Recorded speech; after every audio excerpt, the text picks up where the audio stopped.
Para esta oportunidad tenemos al doctor Gustavo Cruz Moreno, a la doctora Adriana Maldonado Gutiérrez, médicos psiquiatras, quien van a brindar el tema de impacto neuropsiquiátrico de la conflictividad social. Bienvenidos, doctores, y adelante. Sí, muy buenas tardes. Bueno, como ya se nos ha presentado el día de hoy, junto con el doctor Gustavo Cruz Moreno y mi persona, Adriana Maldonado, vamos a hablar sobre el impacto neuropsiquiátrico de la conflictividad social. Para eso es importante que nosotros podamos recordar qué es la conflictividad social, ¿no? La conflictividad social es conceptualizado como aquellas tensiones, aquellos enfrentamientos o aquellos desacuerdos que se pueden producir entre dos grupos sociales. Estas tensiones pueden ser porque hay diferencias entre ellos, ya sean diferencias económicas, políticas o en la ideología que estos presentan, ¿no? Ellos se pueden manifestar por medio de protestas, por medio de enfrentamientos o también como lo que está sucediendo en nuestra ciudad, por medio de bloqueos que pueden producir el desabastecimiento de productos básicos, ¿no? Por lo tanto, todo esto va a empezar a generar repercusiones sociales, económicas, pero también en la salud física y mental de la sociedad. Si bien cuando se tocan estos temas más se suele abordar los temas políticos y los temas económicos, es importante que nosotros podamos ver la importancia médica que tiene este tema, ¿no? Es por eso que hoy día vamos a hablar sobre qué repercusiones tienen este tema en nuestra salud mental y también al final en nuestra salud física. ¿Para qué? Para que con eso nosotros, también como personal de salud, poder brindar un abordaje integral en el paciente y también al saber cómo repercute esto, podamos también detectar de manera temprana los trastornos mentales que pueden ser secundarios a todo esto. Ahora, es importante que podamos entender que en todos estos conflictos sociales, lo principal que se produce en nosotros es un estrés social, ¿no? Este estrés empieza a ocurrir cuando una persona empieza a percibir sobre todo amenazas. Ahora, estas amenazas pueden estar relacionadas a varias cosas. Por ejemplo, pueden estar relacionadas al entorno social que estamos viviendo, ¿no? Como ser los conflictos que está habiendo entre los grupos sociales, también el que podamos estar presenciando constantemente las violencias en los enfrentamientos o también una exclusión social. También puede estar relacionado con el tema económico, como lo estamos viendo en nuestra ciudad también, con un aumento del precio de los alimentos, también que puede producir una pérdida de empleos o también dificultades para acceder a cosas, incluso a la atención médica o acceder a medicamentos. Y también puede afectar en manera comunitaria. A esto nos referimos a que pueda afectar incluso a nuestras actividades diarias por el bloqueo que hay en las carreteras, también porque hay una escasez en el combustible y también porque hay una interrupción en el transporte que no nos permite tener nuestra vida cotidiana normal, ¿no? Por lo tanto, todas estas amenazas que son percibidas, lo que van a provocar en la población va a ser que las personas empiecen a sentir una incertidumbre, empiecen a sentir miedo, empiecen a sentir inseguridad por todo este desabastecimiento que está viendo y también vamos a empezar a sentir preocupación por el futuro, ¿no? Aquí es importante que podamos entender que nuestro cerebro empieza a interpretar todas estas amenazas como algo real. Si bien no es un peligro físico real, el cerebro sí lo empieza a interpretar así, ¿no? Para que podamos también entender bien esto, vamos a tocar los temas sobre neurobiología que pasa en el estrés. En este estrés social, al principio, los dos sistemas que se empiezan a afectar más es el sistema nervioso simpático y también el eje hipotálamo hipófiso suprarrenal, ¿no? El sistema nervioso simpático lo que va a empezar a producir es un aumento de neurotransmisores. Aquí sobre todo estaríamos hablando de un aumento de la adrenalina y un aumento de la noradrenalina. A nivel físico, lo que va a producir va a ser un aumento de la frecuencia cardíaca, un aumento de la presión arterial que puede llevar también a la sudoración. Y en este otro eje hipotálamo hipófiso suprarrenal, como vemos en la imagen, lo que se va a producir es que el hipotálamo empiece a producir más hormonas liberadoras de corticotropina. Esto va a actuar a nivel de la hipófisis, haciendo que se produzca la hormona adrenocorticótropa y va a actuar a nivel de la glándula suprarrenal, ya produciendo finalmente un aumento del cortisol, ¿no? El aumento del cortisol lo que hace es que pueda empezar a movilizar energía y pueda aumentar una disponibilidad de la glucosa en la sangre. Todos, si nosotros nos damos cuenta, estos sistemas son muy importantes y muy necesarios cuando estamos ante una situación de peligro real, ¿no? Ya sea que una persona se esté enfrentando, por ejemplo, a un asalto, se esté enfrentando a situaciones de peligro como ser un incendio y demás, en el que sí necesitamos que estos sistemas se activen para la supervivencia de la persona, ¿no? Es por eso que se produce el aumento de la frecuencia cardíaca, se produce el aumento de la presión, hay un aumento de la disponibilidad de glucosa en sangre, todo esto para que podamos afrontar bien esta situación de peligro.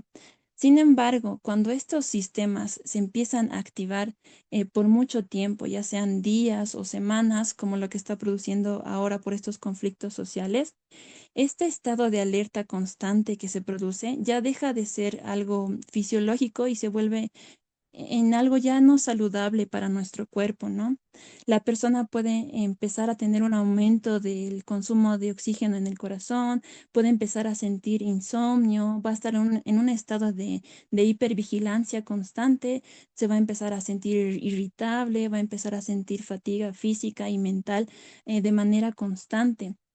Y además, este aumento de estos neurotransmisores, como ser la adrenalina, la noradrenalina, el aumento del cortisol, también están afectados mediadores inflamatorios y demás, lo que hacen a la larga es que ya empiezan a producir algunas alteraciones cerebrales, que es lo que vamos a tocar ahorita. Entonces, hablando ya de la neuroanatomía, se empiezan a producir alteraciones en todas estas partes que tenemos en nuestro sistema nervioso. Se va a empezar a producir alteraciones en la corteza prefrontal, se va a empezar a producir alteraciones en el hipotálamo, en la amígdala y en el hipocampo. Para que podamos entender un poco mejor de cuáles son estas alteraciones, vamos a repasar un poquito de en qué estaría a cargo cada uno de estos, ¿no? Por ejemplo, si hablamos de la corteza prefrontal, una de las funciones principales que tiene la corteza prefrontal es el control de los impulsos, también está a cargo de la toma de decisiones, está a cargo también de que se pueda regular las emociones y también planifica y evalúa las consecuencias. Por lo tanto, en este estrés crónico que se produce, la persona va a empezar a tener una disminución de esta capacidad de regulación, ¿no? Lo que se va a llevar a unas respuestas emocionales exageradas, va a llevar a que esté aumentada la impulsividad en las personas, va a disminuir va a disminuir el nivel de tolerancia a la frustración y también las personas van a empezar a sentir una dificultad para poder resolver problemas, ¿no? Si hablamos del hipotálamo, como estábamos ya tocando antes, el hipotálamo es el que está a cargo de activar el sistema hipotálamo hipófiso suprarrenal. Por lo tanto, en un estado de estrés crónico, lo que se va a empezar a producir en el paciente va a ser alteraciones del sueño, va también a empezar a tener fatiga tanto física y también mental, ¿no? Por lo que hablábamos antes. Si hablamos del hipocampo, el hipocampo es esa estructura mental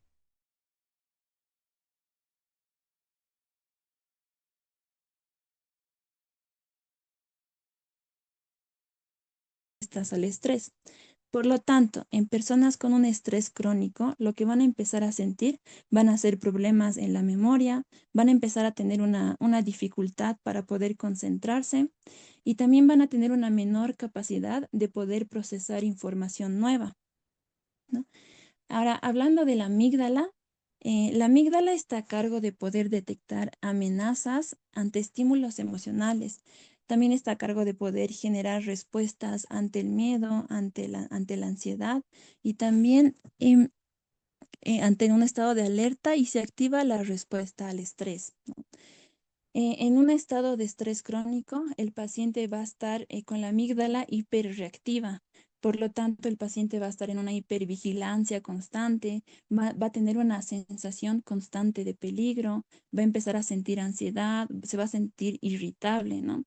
Por lo tanto, si nosotros hacemos un resumen de cómo estaría una persona con un estrés crónico afectando todas estas partes cerebrales, vamos a tener una persona con reacciones emocionales exageradas, una persona que va a tener actitudes más impulsivas, va a tener una dificultad para poder tomar o planificar decisiones correctas, una persona que va a empezar a tener problemas con el sueño, va a tener insomnio, una persona que va a empezar a tener fatiga, tanto física como mental.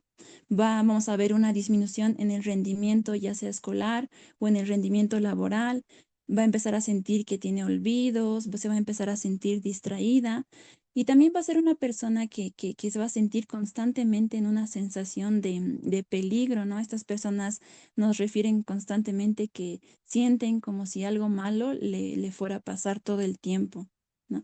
Y si nos ponemos a analizar todas estas alteraciones, vamos a entender por qué un estado de estrés crónico nos predispone a estos trastornos neuropsiquiátricos asociados, ¿no? Sobre todo nos va a predisponer a que la persona pueda empezar a tener ansiedad, depresión. En algunos casos también pueden haber trastornos de estrés postraumático. Esto se produce sobre todo en personas que están experimentando eventos traumáticos en estos conflictos, ¿no? Que puedan estar expuestos a violencia, a agresiones, incluso amenazas o presencia de heridos e incluso muertos en estos actos, ¿no? También vamos a ver pacientes que nos van a referir mucho insomnio y ya entendemos el por qué, ¿no? Porque está afectado el cortisol, está afectado la adrenalina, la noradrenalina. Y también podemos empezar a evidenciar pacientes con un aumento del consumo de sustancias y esto puede ser porque los pacientes van a empezar a encontrar formas de aliviar temporalmente todo este malestar emocional que es causado, ¿no? Y podemos empezar a tener un aumento del riesgo a dependencia a estas sustancias.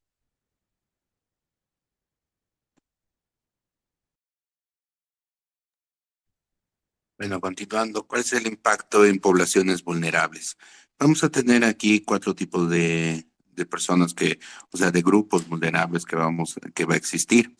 El primero es los niños, que hay una exposición temprana a la violencia, al estrés, que puede alterar su neurodesarrollo, producir problemas emocionales a largo plazo, los déficits atencionales y dificultades académicas. Por todas las coyunturas que vamos viendo, que ya no se puede organizar de manera adecuada las actividades académicas, las actividades creativas, las actividades familiares, las actividades sociales que van a tener para su correcto desarrollo. El siguiente son los adultos mayores. Estos hay un aislamiento social y la inseguridad aumenta el riesgo de depresión y el deterioro cognitivo. Por la misma situación, no hay una interacción social que debe tener el ser humano de manera normal y esto evitando ciertos problemas que pueden ocurrir a la larga. Igualmente, las mujeres expuestas a violencias de género presentan mayor incidencia de ansiedad, depresión, trastornos de estrés postraumático.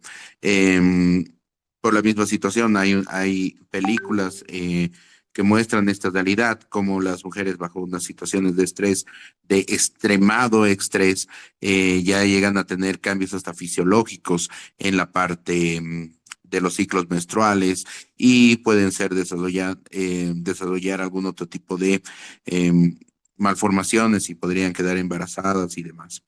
Luego de eso también el personal de salud.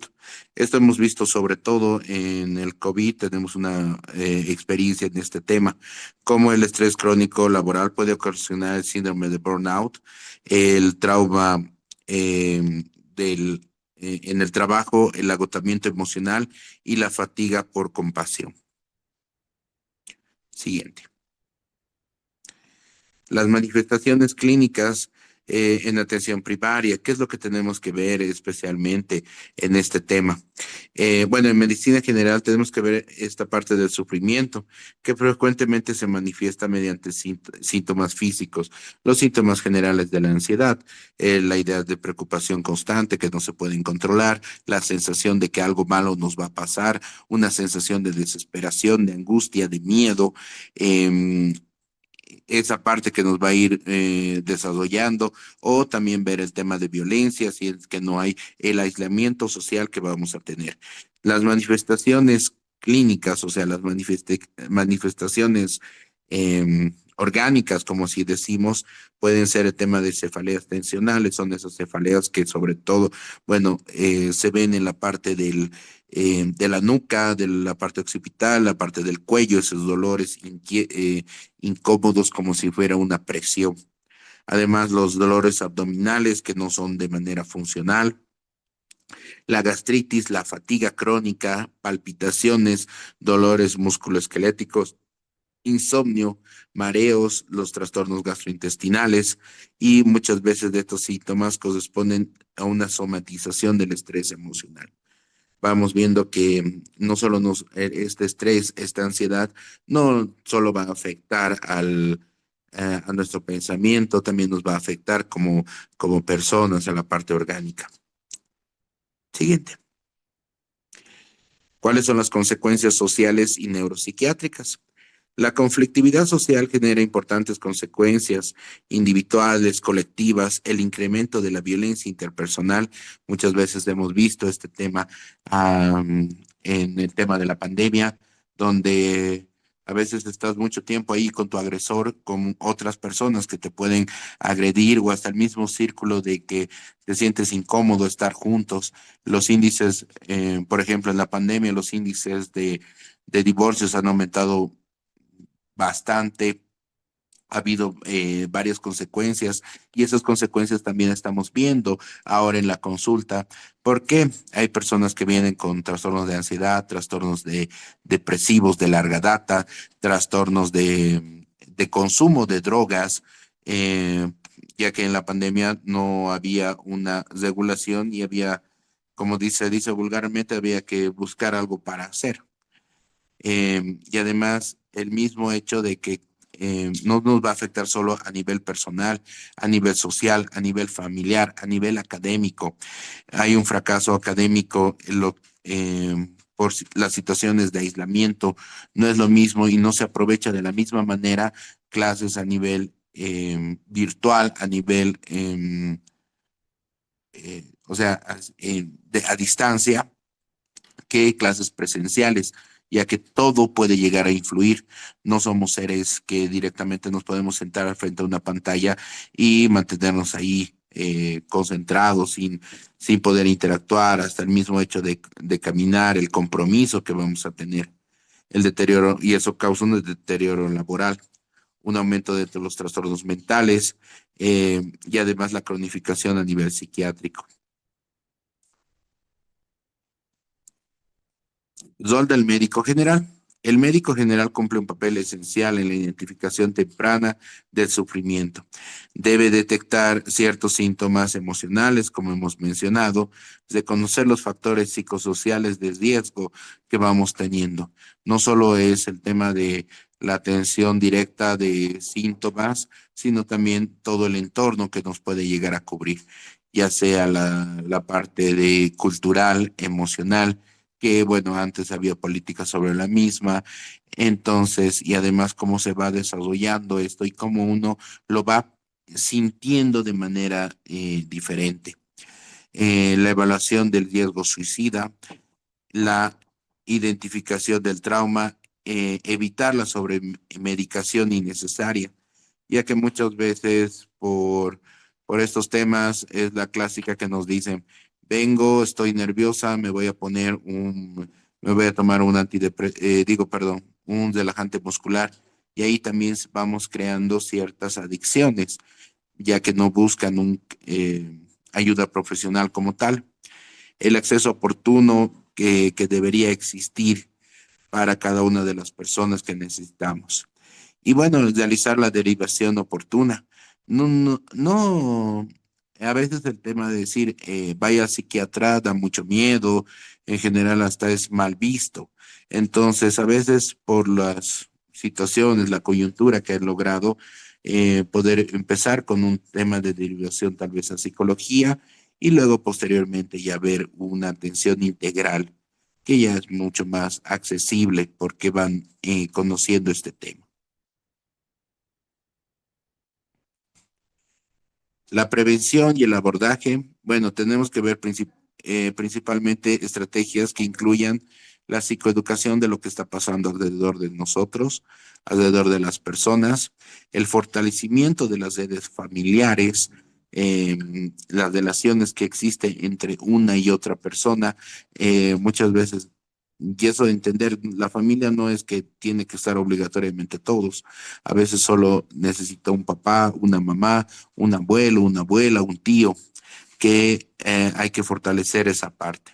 El apoyo comunitario que puede existir, actividad física, eh, poder realizar, aunque sea, bueno, les digo a mis pacientes, vaya aunque sea a la tienda, vuelva, haga de una vuelta, pueda respirar, entienda de que no somos seres asociales, que tenemos que estar ocultos o encerrados en nuestras casas. También tenemos que aprender a salir, conocer, buscar otras maneras de distraernos sin poner en riesgo eh, nuestra integridad física. La intervención temprana, el acceso oportuno a la salud mental, los programas de apoyo comunitario y el tratamiento interdisciplinario que debe existir. No solamente es con el tema de psicología, porque muchas veces los médicos generales son la entrada a estos problemas que vamos a tener. Y varias veces, bueno, he escuchado de que les dicen, no, es solo por ya va a pasar, es un tema de que lo minimizan, o hay los estigmas sociales que manejamos mucho en psiquiatría, hasta el mismo miedo. Y como dicen, un grupo vulnerable no solo son los niños, también es el personal de salud, si ellos realmente necesitan buscar eso. Siguiente. Entonces, vamos viendo como conclusión que no solamente va a ser un tema de apoyo de alteraciones a nivel social, sino a nivel personal, que esto se puede cronificar y terminar en enfermedades mucho más graves. Y hay alteraciones a nivel cerebral, alteraciones a nivel emocional, que va a repercutir y va a tener ciertas características em, que van a poder generar mayores problemas y más conflictos a nivel social y a nivel personal. Muchas gracias. No sé si existe alguna pregunta, alguna duda eh, que podamos resolver. Más bien, igualmente agradecer a la doctora Maldonado, es residente del Hospital de Clínicas, que está empezando su formación, que siempre vemos ese enfoque biológico, psicológico y social que tenemos que manejar.